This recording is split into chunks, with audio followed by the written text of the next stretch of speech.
Welcome to another video on the channel Exploring Literature with Amy. Today is the 6th lecture of linguistics and I will be discussing typological classification of languages in this video. So let's get started. There are two types of methods: comparative method and typological method. comparative method जो है वो language को classify करता है linguistic और non linguistic evidence की basis पर, और जो टिपोलॉजिकल मेथड है वो रिलाई करता है लिंग्विस्टिक इन्फॉर्मेशन पर, और उस इन्फॉर्मेशन को वो यूज़ करता है लैंग्वेज को क्लासिफाई करने के लिए लिंग्विस्टिक कैरेक्टरिस्टिक्स की बेसिस पर, जो कि वो शेयर करती हैं या नहीं करती। फॉर एग्ज़ाम्पल लैंग्वेजेस को जो है क्लासिफाई किया जा सकता है डिफरेंट वर्ड ऑर्डर्स में, जैसे कि सब्जेक्ट वर्ब ऑब्जेक्ट यानी SVO का वर्ड ऑर्डर या फिर सब्जेक्ट ऑब्जेक्ट वर्ब यानी SOV का वर्ड ऑर्डर। ठीक है। टिपोलॉजिकली लैंग्वेजेस को क्लासिफाई किया जाता है फोनोलॉजिकल, मॉर्फोलॉजिकल और सिंटैक्टिक कैरेक्टरिस्टिक्स की बेसिस पर। Phonological is related to sounds, morphological is related to words and syntactic characteristics is related to sentences, जो कि लैंग्वेजेस शेयर करती हैं या नहीं करती, ये देखा जाता है टिपोलॉजिकल मेथड के अंदर। अब ज़्यादातर जो कॉमनली टिपोलॉजिकल क्लासिफिकेशन है वो मॉर्फोलॉजिकल और सिंटैक्टिक कैरेक्टरिस्टिक्स की बेसिस पर ही होती है। अब हम देखते हैं कि जो टिपोलॉजिकल क्लासिफिकेशन मॉर्फोलॉजी के ऊपर बेस करती है वो किस तरह की होती है। सो मॉर्फोलॉजिकल या मॉर्फोलॉजिकली लैंग्वेज को जो है किस तरह से क्लासिफाई किया जाता है वो देखते हैं हम।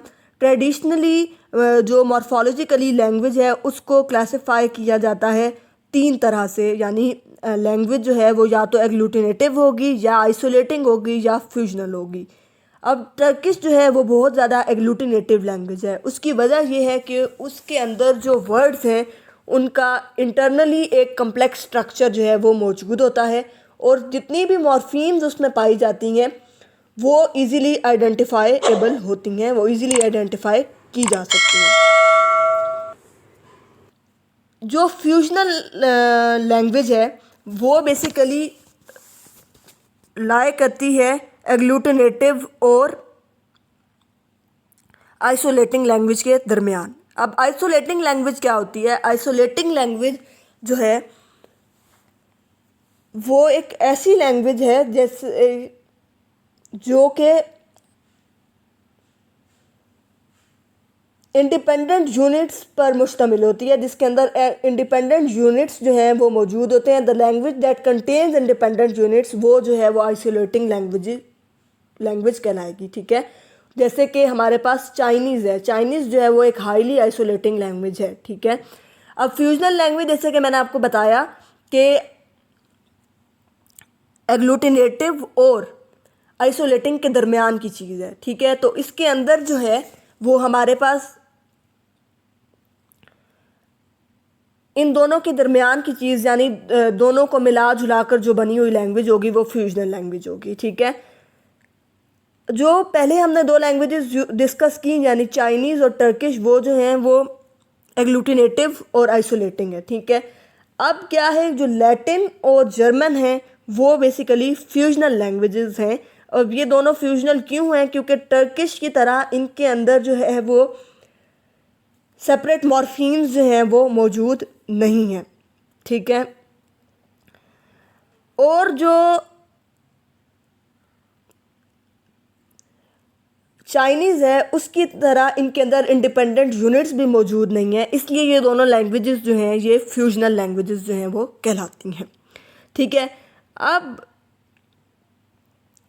जो है कुछ मॉर्फोलॉजी टाइप्स जो हैं, मॉर्फोलॉजिकल कैरेक्टरिस्टिक्स जो हैं वो ऐसे होते हैं जो कि 3 तो हैं, लेकिन वो कुछ लैंग्वेजेस में एक से ज़्यादा भी मॉर्फोलॉजिकल कैरेक्टरिस्टिक्स जो है वो मौजूद हो सकती है। यानी कोई लैंग्वेज जो है वो आइसोलेटिंग भी हो सकती है और फ्यूजनल भी हो सकती है। इसकी एग्जांपल मैं आपके साथ शेयर करती हूँ।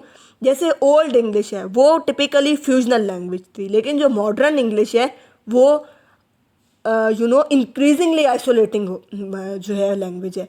अब है तो एक ही इंग्लिश, लेकिन ओल्ड इंग्लिश जो है वो हमारे पास फ्यूजनल थी, मॉडर्न इंग्लिश जो है वो हमारे पास आइसोलेटिंग हो गई। ठीक है, तो एक लैंग्वेज जो है जो कि इंग्लिश है उसमें दो कैरेक्टरिस्टिक्स पाई जाती हैं कि वो आइसोलेटिंग भी है और वो फ्यूजनल भी है। अब जो टिपोलॉजिकल क्लासिफिकेशन है जो कि बेस करती है सिंटेक्स पर, उसको हम देखेंगे। सिंटेक्स मैंने आपको पहले भी बताया इज़ रिलेटेड टू सेंटेंस। ठीक है, सेंटेंस फॉर्मेशन से रिलेटेड जो लैंग्वेज की स्टडी होती है ना वो सिंटेक्स के अंडर होती है। तो अब हम इसको देखते हैं कि ये क्लासिफिकेशन जो कि सिंटेक्स पे बेस करती है ये कैसे होती है। सिंटेक्स के लेवल पर लैंग्वेज को टिपोलॉजिकली क्लासीफाई किया जा सकता है डिफरेंट डायमेंशंस में। ठीक है, इसका एक बहुत कॉमन सा जो तरीका है वो ये है कि they are classified into groups. ठीक है, और उनको फिर हम अकॉर्डिंगली डिवाइड करते हैं डोमिनेंट वर्ड ऑर्डर्स के मुताबिक, जो मोस्ट कॉमन वर्ड ऑर्डर्स होते हैं उनके मुताबिक जो उनमें मौजूद होते हैं। ठीक है, अब मैं आपके साथ कुछ वर्ड ऑर्डर्स शेयर करूंगी और साथ में ये शेयर करूंगी कि कौन सी लैंग्वेज में कौन सा वर्ड ऑर्डर पाया जाता है और कितनी लैंग्वेजेस में कौन सा वर्ड ऑर्डर मौजूद है और उसकी जो है वो परसेंटेज क्या है।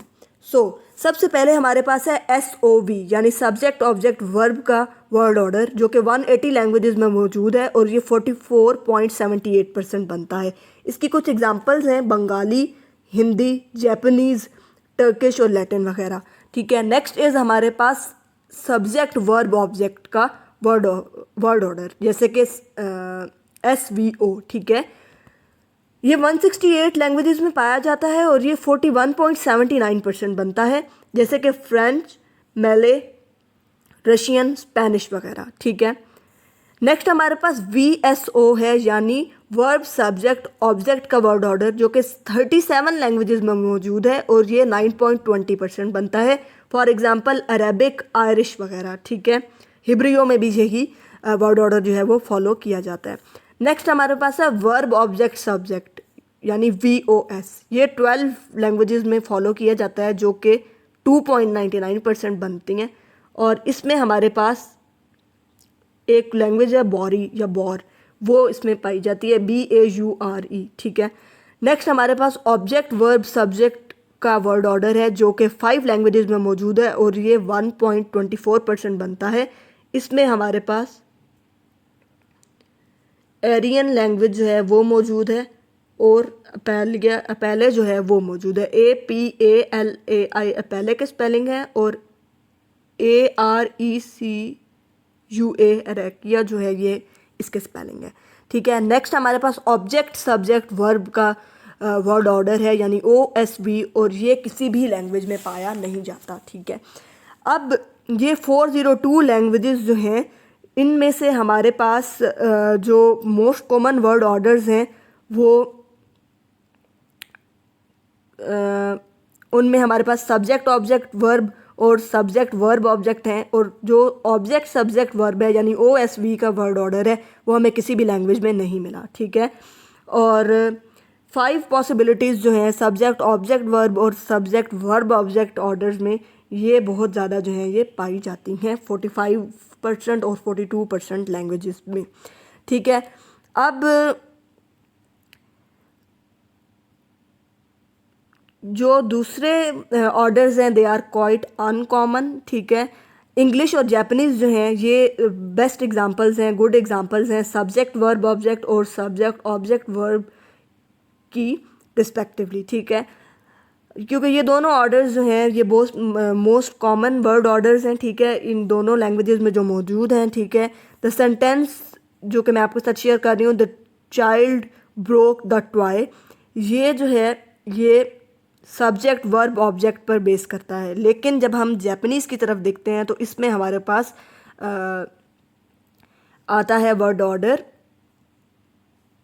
जो कि सब्जेक्ट ऑब्जेक्ट वर्ब है। So this was all about the typological classification of languages. Like and share the video and don't forget to subscribe the channel.